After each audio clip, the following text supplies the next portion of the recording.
Hi guys, and welcome to my channel. So I have not posted on here for a while, and that is because life has just kind of took over and I've had so many things going on, so many things happening. So I wanted to talk a little bit about it. What I'm going to talk about right now is my baby son. He is technically not a baby anymore, he's a toddler.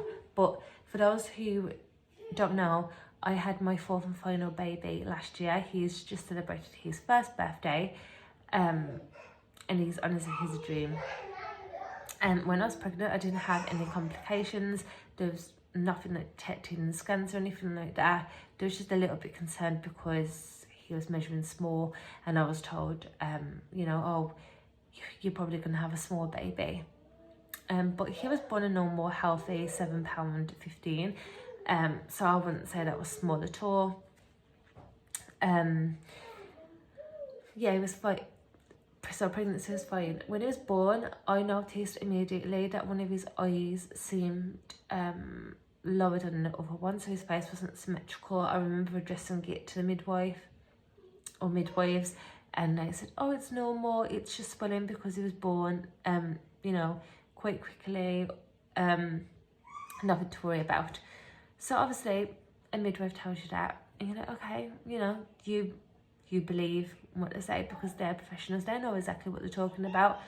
So I left it, didn't think anything of it, but obviously I kept checking his face, I kept looking at him, and the older he got, the more noticeable it became. When he was 6 months old, it was really noticeable. So I took him to the GP, and they basically said, oh, have you been keeping him in a car seat for long periods of time? Have you been keeping his balance over long periods of time? And obviously I wasn't, and I said no. If he was asleep, he'd be asleep in his bed. If he was awake, he'd be having tummy time, or playing with toys on the floor, or being held with me or my husband, or he was never like in his chair for long periods of time. And then she asked me, oh, does he like move his head in his sleep, or does he just sleep on one side?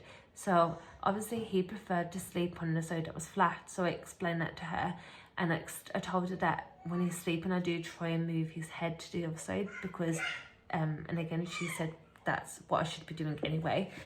So I said, yeah, I have like been moving his head to the other side, and she just made me feel really bad because it felt like she was trying to blame me for his head not being the shape that it should be. So I said to her, look, I'm really worried here. I want my son to be checked over. I want to make sure that he's okay because I don't want him to have any problems growing up with brain development and stuff, because if their skull is not the correct shape, then they're going to have issues. So she said, okay, we'll get him referred to the peds department of the hospital. I was like, thank you. 2 months had passed, hadn't heard anything. I know appointments can take time. And then he got really poorly with the flu, so I had to take him to A&E because he was so bad. He was diagnosed with the flu. Doctors, they noticed straight away, like, his head was now like correct shape. They noticed his eye was lower than the other. And I was very fascinated by it, but they didn't do anything. I'm just like, oh, that's so strange. And I was just really fascinated by it as so many doctors come in and looked. It's like, oh, that's so strange. I've never seen anything like that before. He went back home after all the medication was prescribed, and then we took him back to the A&E again at the hospital because he was still poorly. And it was a doctor there who actually took my concern seriously. I told them I was concerned about his head. I was concerned about the shape. I said, I've spoken to the GP. They said they've referred him, but I've not had anything. And so they decided to look on my son's record, and they seen the doctor had referred my son to physio. So they didn't refer him to peds, they referred him to physio. And that still baffles me now, like, why have you referred him to physio? Even they was confused, like, why physio? It's his head, like, it's not the shape it should be. So they decided to order an emergency CT scan for my son to see what was going on, and so he had to be sedated for that, and that was very traumatizing for me. I do have like video clips of me like there and being really traumatized, but I just haven't, I can't look at them because it was just really sad. It's really sad seeing my little baby like asleep and you know, not in his, it was just really hard to see him like asleep and knowing that he had to be forced to go to sleep to have the scan. They said, you know, you would get your results back. I actually had a call from the doctor at the hospital, and they said that he has craniosynostosis, which means that one of the fuses on the side of his head's closed when it's not meant to be. And then I had a letter to confirm this. And then they said you're going to be referred urgently to the Birmingham Children's Hospital. So we seen them, and they showed me what his score's meant to look like and how it looks. They showed me his like x-rays and stuff like that of his head, and they told me that he needs to have surgery, which is what I expected, to be honest, because if your son's head or your baby's head's not the right shape, and you know that if it's not a certain shape, then he's gonna have issues like as it grows. So I did expect him, and my niece had to have a full brain surgery because she had the same condition. And all the doctors, honestly, they were so nice to me. They said, you know, this happens, it's nothing that's your fault, like you couldn't control this, it just happens, there's no cause for it.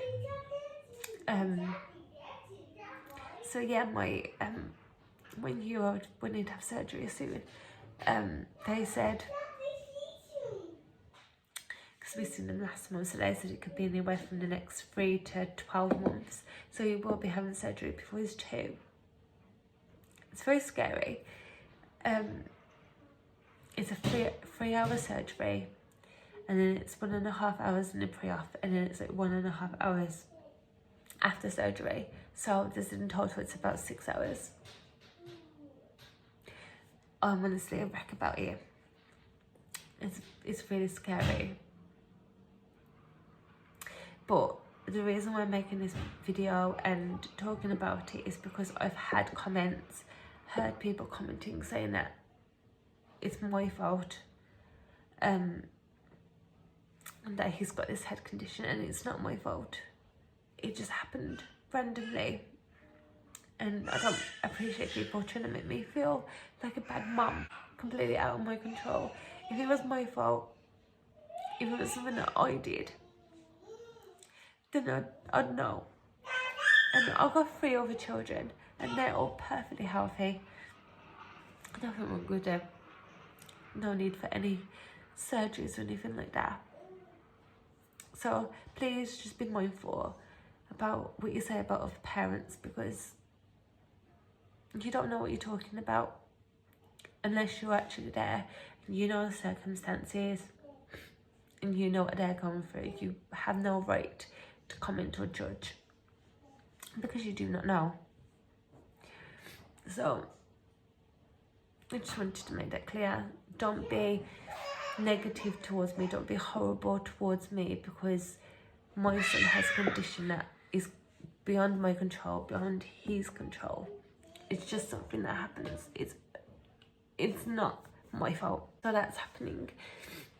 I just have to wait now for an appointment, and it's really scary. But yeah, thank you for watching this video, and I'll be posting another video in a minute. I'll post another video about what I've been going through with my health. This video is about my son, so thank you for watching. Bye.